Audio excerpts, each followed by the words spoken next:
Breaking చూస్తున్నాం. హైదరాబాద్ అభివృద్ధిపై Telangana CM Revanth Reddy కీలక వ్యాఖ్యలు చేశారు. పాలకులు మారినా పాలసీ పెరాలసిస్ లేకపోవడంతో డెవలప్మెంట్ కొనసాగుతుందన్నారు. ఇక హైదరాబాద్ హైటెక్స్ లో క్రెడాయి ప్రాపర్టీ షోను సీఎం ప్రారంభించారు. 3 రోజుల పాటు కొనసాగే ప్రాపర్టీ ప్రదర్శన కొనసాగుతుంది. ఇక ప్రభుత్వ విధానపరమైన నిర్ణయాల్లో పారదర్శకత ఉండాలని, అప్పుడే అభివృద్ధి సాధ్యమవుతుందని రేవంత్ రెడ్డి తెలిపారు. రాష్ట్ర అభివృద్ధి లక్ష్యంగా కాంగ్రెస్ ప్రభుత్వం కీలక నిర్ణయాలు తీసుకుంటుందన్నారు. పెట్టుబడులకు రక్షణ కల్పించడంతో పాటు లాభాలు వచ్చేలా ప్రోత్సాహకాలు ఇస్తున్నామని ఆయన తెలిపారు. ఇక దేశ విదేశాలు తిరుగుతూ ఇన్వెస్ట్మెంట్స్ కు ప్రయత్నిస్తున్నామని పేర్కొన్నారు సీఎం రేవంత్ రెడ్డి.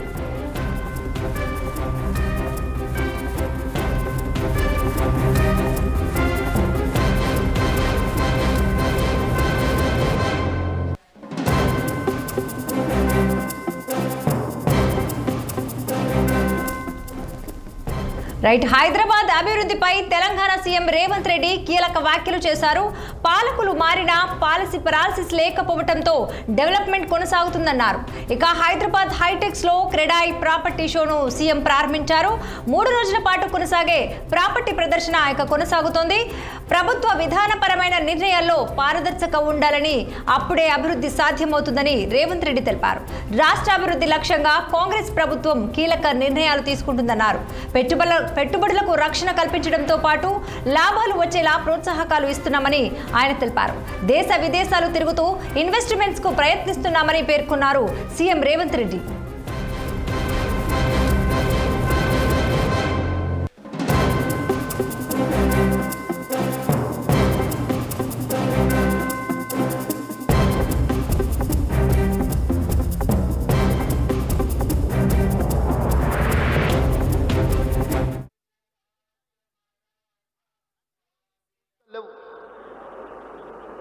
కులీ కుతుబ్ షా ఏం తీసుకెళ్ళాలి, ఆయన కట్టిన చార్మినార్ ఇక్కడనే ఉండిపోయింది. గోల్కొండ రాజులు గోల్కొండ కట్టిరు, వాళ్ళు ఏం తీసుకోవాలి, అది అక్కడనే ఉంది. ఔటర్ రింగ్ రోడ్ అంతర్జాతీయ ఎయిర్పోర్ట్ రాజశేఖర రెడ్డి గారు తీసుకెళ్ళలే. చంద్రబాబు నాయుడు గారు అమరావతి పోయినా హైటెక్ సిటీ మన దగ్గరనే ఉంది. కోహినూరు డైమండ్ సంపాదించి ఇంట్లో పెట్టుకుంటే బ్రిటిష్ వాళ్ళు అక్కడికి తీసుకుపోయారు. సంపాదించింది ఎవడని తీసుకుపోతాడో కానీ సమాజానికి ఇచ్చింది ఎవ్వరు తీసుకెళ్లరు, ఇక్కడనే ఉంటుంది. ఆ మాత్రం జ్ఞానము, పరిజ్ఞానము, అవగాహన తెలంగాణ రాష్ట్ర ముఖ్యమంత్రిగా నాకుంది. నేను నిర్మించదలుచుకున్న ఫ్యూచర్ సిటీ 1000 ఏళ్ళైనా ప్రపంచానికి ఆదర్శంగా నిలబడే ఒక గొప్ప నగరంగా తీర్చిదిద్దుతా. రెన్యూబుల్ ఎనర్జీతోని అల్ట్రా మోడర్న్ సిటీని నేను డిజైన్ చేస్తా. Regional ring road, regional ring rail, dedicated greenfield national highway, dedicated railway corridor to port, Bandar port or any other port, ఇట్లాంటివన్నీ కూడా, మెట్రో విస్తరణ, ఇవన్నీ కూడా భవిష్యత్తులో 100 ఏళ్ళు 1000 ఏళ్ళైనా నేను నచ్చిన వాళ్ళకు, నేను నచ్చని వాళ్ళకు కూడా ఇది ఎవరు చేసిండ్రా అంటే పలానా రేవంత్ రెడ్డి ఉన్నప్పుడు చేసిండని. ఈరోజు కులీ కుతుబ్ షా మనకు నచ్చవచ్చు, నచ్చకపోదు. నిజాం అంటే సగం మందికి భిన్నాభిప్రాయాలు ఉండొచ్చు. చంద్రబాబు నాయుడు అంటే సగం మంది అవుననొచ్చు, కాదనొచ్చు. కానీ 100కి 100% హైటెక్ సిటీ ఎవరు కట్టిరు అంటే చంద్రబాబు నాయుడు కట్టినని చెప్పాల్సిందే కదా. ఆ వ్యక్తి కొందరికి నచ్చవచ్చు, నచ్చకపోవచ్చు. రాజశేఖర రెడ్డి గారు కొందరికి నచ్చవచ్చు, నచ్చకపోవచ్చు. కానీ international airport outer ring road ఎప్పుడు వచ్చిందంటే రాజశేఖర రెడ్డి గారి హయాంలో వచ్చిందని చెప్పాల్సిందే కదా.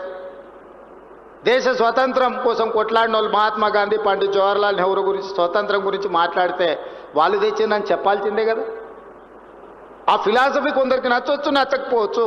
కానీ వాళ్ళు ఈ దేశానికి ఇచ్చిన ఒక గొప్ప స్ఫూర్తి ఎప్పటికీ మనలో కొనసాగుతూనే ఉంటుంది కదా. ఈరోజు తెలంగాణ కూడా ఓ యంగెస్ట్ చీఫ్ మినిస్టర్గా, ఒక అగ్రికల్చర్ ఫ్యామిలీ నుంచి, రూరల్ బ్యాక్గ్రౌండ్ నుంచి వచ్చిన నాకు పెద్ద పెద్ద ఇంగ్లీష్ చదువులు చదువుకోకపోవచ్చు కానీ నాకు కామన్ సెన్స్ ఉంది. Common sense is biggest asset for any one.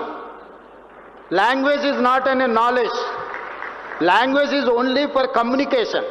అమెరికాలో బిచ్చమెత్తుకునేటోని కూడా ఇంగ్లీష్ వస్తుంది, వాడి ఊర్లో మాట్లాడుకునేదే ఇంగ్లీష్, బాత్రూమ్ కడిగేటోని కూడా ఇంగ్లీష్ వస్తుంది. జపాన్కి, జర్మన్కి ఇంగ్లీష్ వచ్చా, వాళ్ళకి చైనాకి ఇంగ్లీష్ వచ్చా. నాకు తెలంగాణను అభివృద్ధి చేయాలన్న చిత్తశుద్ధి ఉంది, పట్టుదల ఉంది. నాకు తెలియంది ఏమున్నా అడిగి తెలుసుకునే నాకు సహనం ఉన్నది. రోజుకు 18 గంటలు నిరంతరం